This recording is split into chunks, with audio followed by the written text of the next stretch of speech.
गुरुग्रह पढ़न गए रघुराई, गुरुग्रह पढ़न गए रघुराई।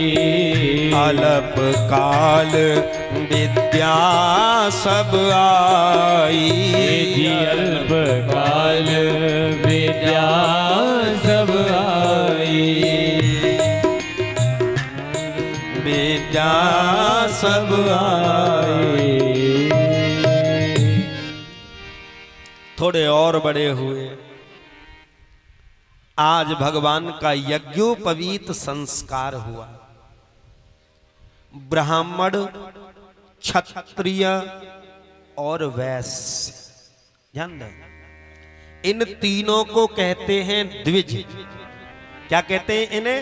द्विज। और द्विज का मतलब है जिसका 2 बार जन्म हो। पहला जन्म होता है हमारा मां के गर्भ से, और दूसरा जन्म होता है गायत्री के गर्भ से। गायत्री दीक्षा से दीक्षित होते हैं, यानी हमें यज्ञोपवीत पहनाया जाता है, तब कहलाते हैं हम द्विज। जिसका 2 बार जन्म हो। ध्यान देना, ब्राह्मण, क्षत्रिय, वैश्य और शूद्र 4 वर्ण हैं। लेकिन मनु स्मृति में मनु महाराज कहते हैं जन्मना जायते शूद्र, जन्म से तो सभी शूद्र पैदा होते हैं। ब्राह्मण, क्षत्रिय, वैश्य का जन्म तो गायत्री दीक्षा से है। ब्राह्मण, वैश्य अथवा क्षत्रिय के घर में हमने जन्म ले लिया, अगर हमारा यज्ञोपवीत नहीं हुआ तो हम शूद्र की तरह हैं। कड़वा सत्य है, हम शूद्र की तरह हैं, ध्यान देना। अब तो एक दंभ के रूप में जनेऊ संस्कार रह गया है। जिस समय हमारे घर में विवाह होता है, और वो भी केवल ब्राह्मणों में रह गया है, केवल ब्राह्मणों में ही जनेऊ संस्कार होता है विवाह के समय, और न क्षत्रियों में होता न वैश्यों में होता। ये नियम है ना आपके यहां भी? हाँ। कभी सोचा है कि ब्राह्मण को विवाह से पहले जनेऊ क्यों पहनाते हैं? क्योंकि हम एक ब्राह्मण की कन्या को वर्ण करने जा रहे हैं, और जब तक जनेऊ नहीं पहनेंगे हम शूद्र हैं, और एक शूद्र ब्राह्मण की कन्या का वर्ण करेगा तो उसकी 21 पीढ़ियां नरक में डूब जाएंगी। इसलिए जनेऊ पहनाया जाता है। लेकिन वो तो दम्भ है, वो जनेऊ थोड़ी होता है। लड़का कोट पैंट पहने हुए है, टाई बेल्ट कसे हुए, पंडित जी उसे गले में पहनाते हैं, ये लो जनेऊ पहनो, और थोड़ी देर बाद 10 मिनट के बाद ही वो उसे खूंटी पे टांग देता है। बोलो जय सिया राम। शास्त्र के अनुसार 96 अंगुल का जनेऊ पहनना चाहिए। जनेऊ के अंदर 5 ग्रंथि होती हैं। ब्राह्मण को 8 वर्ष से लेकर के 16 वर्ष की अवस्था तक हर हाल में जनेऊ पहन लेना चाहिए। क्षत्रिय को 10 वर्ष से लेकर के 20 वर्ष तक की अवस्था में जनेऊ पहन लेना चाहिए, और वैश्य को 12 वर्ष से लेकर के 24 वर्ष तक हर हाल में जनेऊ पहन लेना चाहिए। कथा क्रम को आगे बढ़ाना है। जनेऊ संस्कार पर मैं जितना बोलूं उतना कम है। 3 ग्रंथि हैं जनेऊ की मुख्य। विवाह के बाद 6 ग्रंथि हो जाती हैं। 3 लड़ी 6 लड़ी होती है जनेऊ में। ब्रह्मा विष्णु रुद्र स्वरूप है जनेऊ। इसलिए यज्ञोपवीत संस्कार जरूर कराएं। जब तक संस्कार नहीं होगा तो मनुष्य संस्कारहीन बना रहेगा। उसके बाद में मेरे प्रभु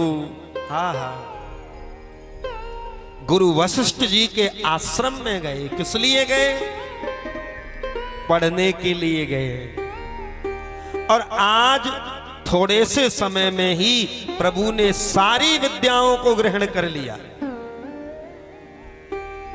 आज के समय में उल्टा हो रहा है। आज के समय में बालक गुरुजी के यहाँ नहीं जाता, आज के समय में गुरुजी उल्टे बालक के घर आते हैं, इसलिए बालक जीवन में सफल नहीं हो पाता।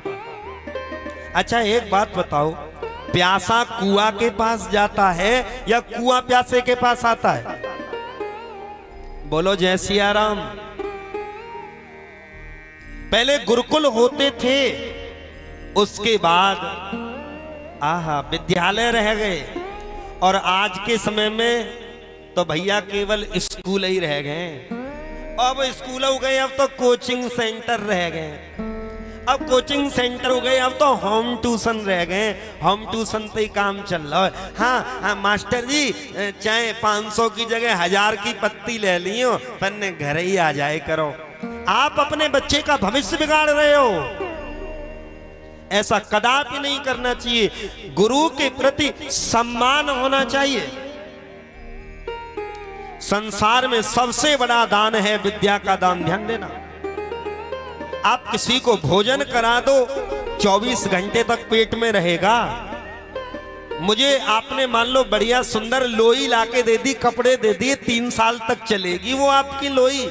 आपने मुझे 10-20 हजार रुपए दे दिए, 2-3 महीने चलेंगे। लेकिन आपने अगर किसी को विद्या का दान कर दिया तो ये जीवन तो उसका सुधरेगा ही सुधरेगा, उसका आगे का जीवन भी सुधर जाएगा। बोलो जय सिया राम। ताली बजा दिया करो, ताली में पैसे थोड़ी लग रहे हैं। विद्या करती क्या है? बोले विद्या ददाति विनयम, विद्या विनय प्रदान करती है। विनय माने झुकना, और विनयम ददाति पात्रताम, विनय हमें पात्र बना देता है। और पात्रत्वा धनवाप्नोति, अगर हम अच्छे पात्र हो जाएंगे, बढ़िया पढ़ लिख जाएंगे, इंजीनियर बन जाएंगे, तो बढ़िया फरीदाबाद में अच्छी कंपनी मिल जाएगी। पात्रत्वा धनवाप्नोति, और ना पढ़े लिखे तो फिर दुकान पे ही कढ़ैया साफ करनी पड़ेगी। बोलो जय सिया राम, जोर से बोलो जरा जय सिया राम। पात्रत्वा धनमाप्नोति, पात्र ही अच्छा धन कमाता है। और जब धन कमाओगे तो धनात धर्मम, भैया हमारे इंजीनियर साहब इतनो कमा रहे हैं, जब ही तो राम कथा है रही है। धन से ही तो धर्म होगा, और जब धर्म करेंगे हमारे लाला जी, तभी तो सुख की प्राप्ति होगी। इसलिए प्राग भाव में विद्या है। शास्त्र कहता है प्रथमेन अर्जिते विद्या, जिसने बचपन में विद्या नहीं इकट्ठी करी। द्वितीय ना अर्जिते धनम, जिसने जवानी में धन इकट्ठा नहीं किया।